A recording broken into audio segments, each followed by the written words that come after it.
مرد کا جو سطر ہے وہ ناف سے لے کر گھٹنوں تک ہے، اور اس میں گھٹنے شامل ہیں اور ناف شامل نہیں ہیں۔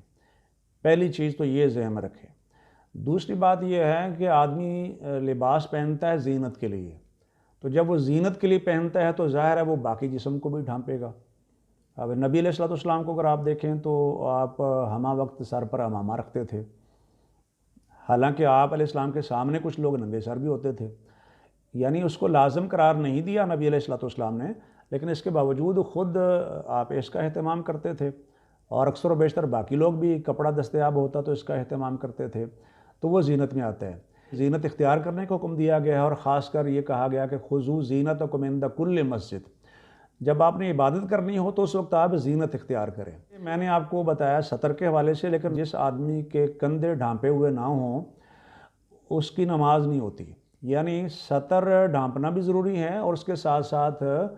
کندھوں کا ڈھانپنا بھی ضروری ہے،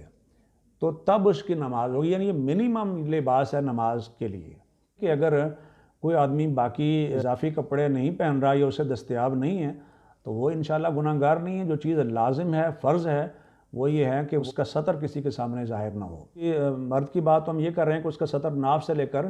گھٹنوں تک ہے، لیکن عورت جو ہے اس کا سارا جسم ہی سطر شمار ہوتا ہے، اس لیے چہرہ، ہاتھ اور پیر اس کے کھلے ہوتے ہیں، باقی سارا جسم اس نے ڈھانپنا ہوتا ہے۔ اور اگر عورت کا سر ننگا ہو تو اس کی نماز نہیں ہوگی، یا اس کے بازو ننگے ہوں، یا یہ کہ باریک لباس ہو جس میں جسم نظر آ رہا ہو تو بھی نماز درست نہیں ہوگی۔ تو سطر کا ڈھانپنا ضروری ہے مرد اور عورت کے لیے۔ حجاب اور نقاب کے حوالے سے جو احکام ہیں وہ اس کے علاوہ ہیں۔ سر جسم کا ظاہر کرنا ہو تو مرد کے لیے بھی ظاہر نہیں نہ ہوگا، یعنی کہ وہ تنگ کپڑے شرٹیں وغیرہ پہننا۔ بیسیکلی تو وہ بات آئی ہے عورتوں کے حوالے سے، لیکن یہ کہ اگر جسم کی کیفیت ظاہر ہوتی ہو تو سطر کی خاص کر بات ہے، یعنی وہ چیزیں جو سطر میں اور ڈھانپنے کا جن کا حکم دیا گیا ہے وہ اگر باریک لباس ہو یا تنگ لباس ہو تو اس کی ممانعت ہوگی، یعنی جسم کی حیت کیفیت ظاہر نہیں ہونی چاہیے۔ اپنے گریبان پر کپڑا ڈال لیں، یعنی دو کپڑوں کا ذکر عورتوں کے حوالے سے ملتا ہے،